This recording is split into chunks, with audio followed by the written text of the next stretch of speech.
اللہ تعالیٰ نے گدھے کو کیوں پیدا فرمایا؟ گدھے کا گوشت حلال تھا مگر کب اور کیوں حرام ہوا؟ گدھا جسے عربی زبان میں حمار کہا جاتا ہے اور اس جانور کا ذکر قرآن مجید میں 1 سے زیادہ مرتبہ موجود ہے۔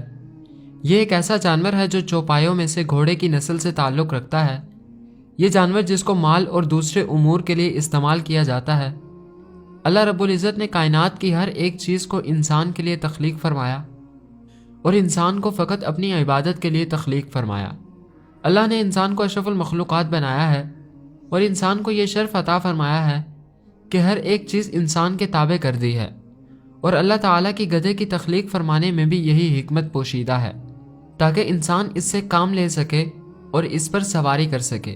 جس طرح کہ اللہ تعالیٰ سورہ نحل کی آیت نمبر 5 میں ارشاد فرماتا ہے، اسی نے چوپائے پیدا کیے جس میں تمہارے لیے گرم لباس ہیں اور بہت نفع ہے، اور بعض تمہارے کھانے کے کام آتے ہیں۔ گدھا ایک مشہور جانور ہے جو زمانہ قدیم صحیح انسانوں کی خدمت پر مامور ہے۔ نبی کریم صلی اللہ علیہ وسلم نے جنگ خیبر کے موقع پر پالتو گدھے کے گوشت کو حرام قرار دیا تھا۔ حضرت جابر بن عبداللہ رضی اللہ تعالیٰ عنہ سے روایت ہے کہ نبی کریم صلی اللہ علیہ وسلم نے گھریلو گدھے کے گوشت سے منع کر دیا اور گھوڑے کے گوشت کی اجازت دی۔ حضرت عبداللہ رضی اللہ تعالیٰ عنہ فرماتے ہیں کہ جنگ خیبر کی راتوں میں ہم بھوک کا شکار ہو گئے۔ جب خیبر کی جنگ کا دن آیا تو ہم پالتو گدھوں پر ٹوٹ پڑے۔ جب ہماری ہانڈیوں میں گوشت ابلنے لگا تو اعلان کرنے والے نے یہ اعلان کیا کہ ہانڈیاں الٹ دو، پالتو گدھے کے گوشت میں سے کچھ بھی نہ کھاؤ۔ ابو طالبہ رضی اللہ تعالیٰ عنہ فرماتے ہیں کہ نبی کریم صلی اللہ علیہ وسلم نے گھریلو گدھے کا گوشت حرام قرار دیا۔ غزوہ خیبر سے پہلے گدھا حلال تھا اور اسے کھانے کی اجازت تھی، مگر غزوہ خیبر کے دن نبی کریم صلی اللہ علیہ وسلم نے پالتو گدھے کا گوشت کھانے سے منع کر دیا۔ گدھے کی زندگی تقریباً 40 سے 45 سال تک ہوتی ہے۔ گدھا انسان کا پرانا رفیق ہے۔ اس جانور کو یہ شرف بھی حاصل ہے کہ اس جانور پر انبیاء کرام علیہ السلام نے سواری کی۔ اللہ کے پیغمبر حضرت موسیٰ علیہ السلام اور حضرت عزیر علیہ السلام، حضرت عیسیٰ علیہ السلام اور نبی آخر الزماں حضرت محمد صلی اللہ علیہ وسلم نے بھی اس جانور پر سواری کی۔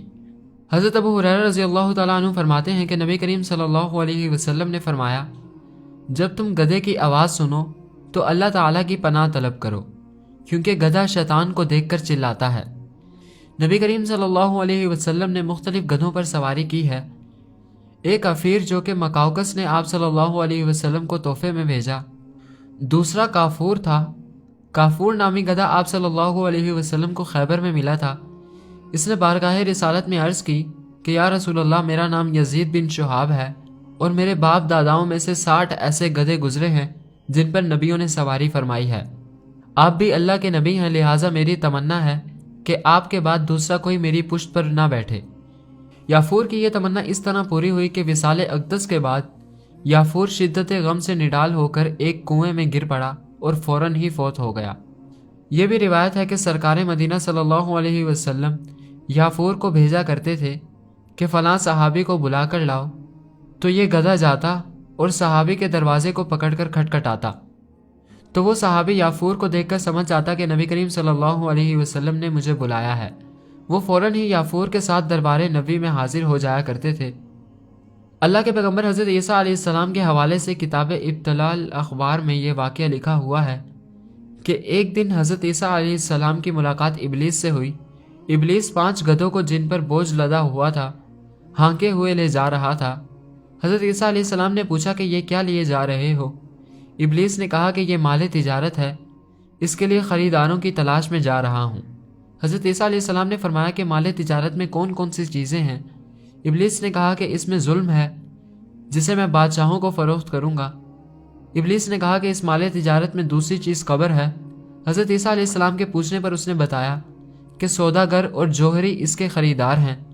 ابلیس نے کہا کہ اس مال تجارت میں تیسری چیز حسد ہے۔ حضرت عیسیٰ علیہ السلام کے پوچھنے پر ابلیس نے کہا کہ اس کے خریدار علماء ہیں۔ ابلیس نے کہا کہ مال تجارت میں چوتھی چیز خیانت ہے۔ حضرت عیسیٰ علیہ السلام نے پوچھا کہ اس کا خریدار کون ہے؟ ابلیس نے کہا کہ اس کے خریدار تاجروں کے کارندے ہیں۔ ابلیس کہنے لگا کہ اس مال تجارت میں 5ویں چیز مکر و فریب ہے۔ حضرت عیسیٰ علیہ السلام نے پوچھا کہ اس کے خریدار کون ہیں؟ تو ابلیس کہنے لگا کہ اس کی خریدار عورتیں ہیں۔ حضرت دانیال علیہ السلام نے فرمایا کہ گدھا خواب میں نصیب اور بزرگی کی علامت ہے اور گدھے کی نیکی اور بدی صاحب خواب پر رجوع کرتی ہے۔ اگر دیکھے کہ گدھا اس کی ملکیت ہوا ہے یا اس کے قبضے میں آیا ہے تو اس سے گدھے کو پکڑ کر باندھنا دلیل ہے کہ خیر کا دروازہ اس پر کھولے گا اور غم سے نجات پائے گا، اور اگر بہت سے گدھے دیکھے تو دلیل ہے کہ اس کی نعمت اور مال زیادہ ہوگا۔